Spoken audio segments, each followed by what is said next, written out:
Туркменский алабай – это ценность, которая стала предметом гордости нашего народа и неотъемлемой частью исторического, культурного и духовного наследия нашей страны. Туркменский алабай известен во многих странах мира. Он известен как близкий и верный друг человека. В целом, туркменские алабай отличаются от собак других пород крепким телом, выносливостью и способностью защищать человека.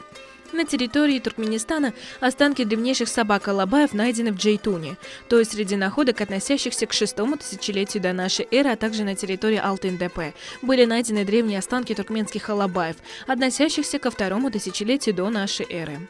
Здесь следует отметить, что первое упоминание о тибетской собаке, которая считается предком туркменской, впервые встречается в древнекитайской книге «Ил Ядгаларым Китавы», датируемый 1121 годом нашей эры. В ней рассказывается о собаке, подаренной китайскому императору. Это связано с тем, что найденная при раскопках бронзовой эпохи на территории современного Туркменистана в Алтын-Депе терракотовая статуя имеет древнюю историю. Это яркий пример того, что статуя туркменского алабая осталась неизменной во внешнем виде.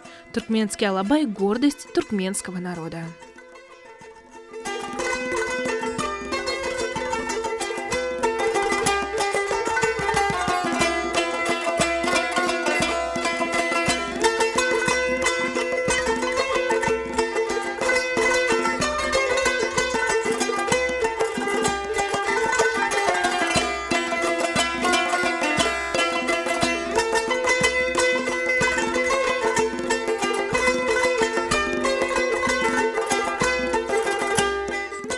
Туркмены сумели приручить животных и использовать их в ежедневных хозяйственных работах. Таким образом, туркменский народ вырастил прекрасный образец ахалтекинских скакунов, верблюдов, арвана, овец шараджинской породы, туркменскую собаку породы алабай. Одной из национальных ценностей, совершенствованных в течение тысячелетий туркменским народом, является туркменский алабай. История возникновения туркменских алабаев уходит своими корнями вглубь далеких веков. К примеру, останки алабая, найденные в Алтын-Депе, образы алабая, относящиеся к 5-му тысячелетию и найденные на территории памятника джейтунской культуры, также образы алабая, найденные на территории памятника древней Нисы, ритоны с изображениями полностью свидетельствуют о том, что история возникновения этой породы уходит своими корнями вглубь ранней исторической эпохи. История алабаев древняя, поэтому в произведениях народного творчества они находят свое достойное отражение. В народе есть немало поговорок, связанных с алабаями. К примеру, «пришла собака, пришло счастье».